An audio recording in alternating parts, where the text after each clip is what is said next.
Kibji weather overview. Well, the cold air is here, and it is going to have some staying power over the next 7 to 10 days. I don't see a lot of warm air making it in here until perhaps late next week. And that right now is something that we just have to monitor.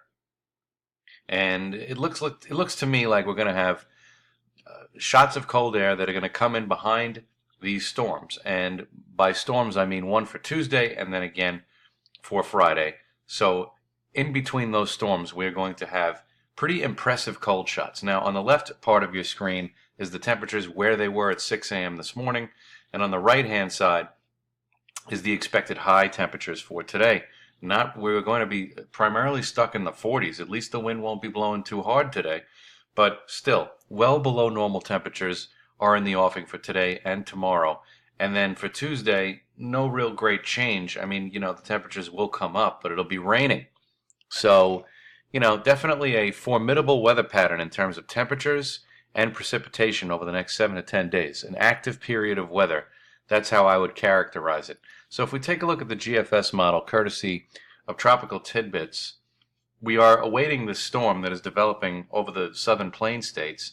And by Tuesday morning, rain will develop here from south to north. And this looks like a crummy day with rain overspreading the area, heavy at times. And this will be moving out Tuesday night. And behind it, we are going to get a reinforcing shot of cold air. And for Wednesday and Thursday, look for it to turn blustery and cold.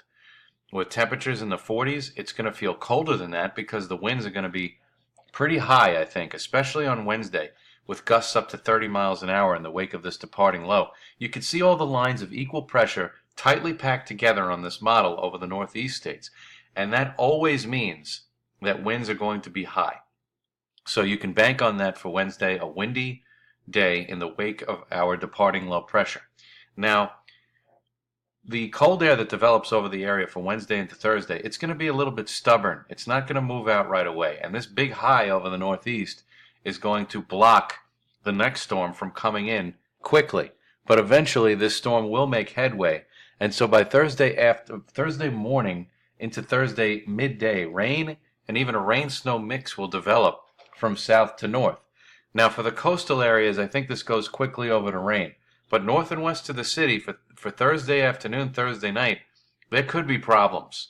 So this is going to mean that I will be updating probably Wednesday about this particular storm. But there could be issues north and west, especially the areas over Sussex County, New Jersey, Orange and Putnam County in New York. Those are the areas that really are the areas most favored for any type of wintry weather this time of year. After all, we're talking about November 16th.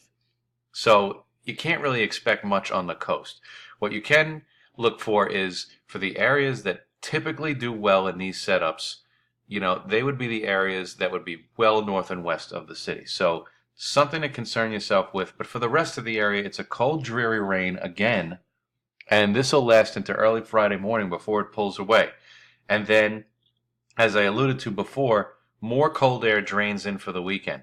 Now, this may take a day or so to set itself up. So Saturday, we might start out relatively mild before this reinforcing shot of cold air comes in for Sunday into Monday and Tuesday. And this could be a pretty nasty shot of cold air for late weekend next weekend. So take a look at the weather underground.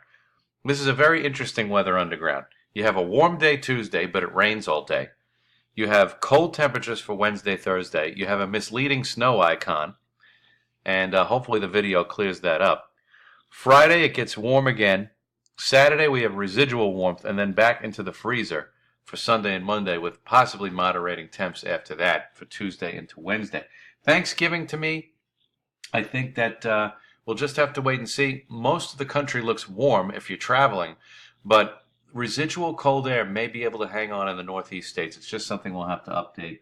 But for right now, it's an active weather pattern with 2 storms this week and plenty of cold air for this time of year.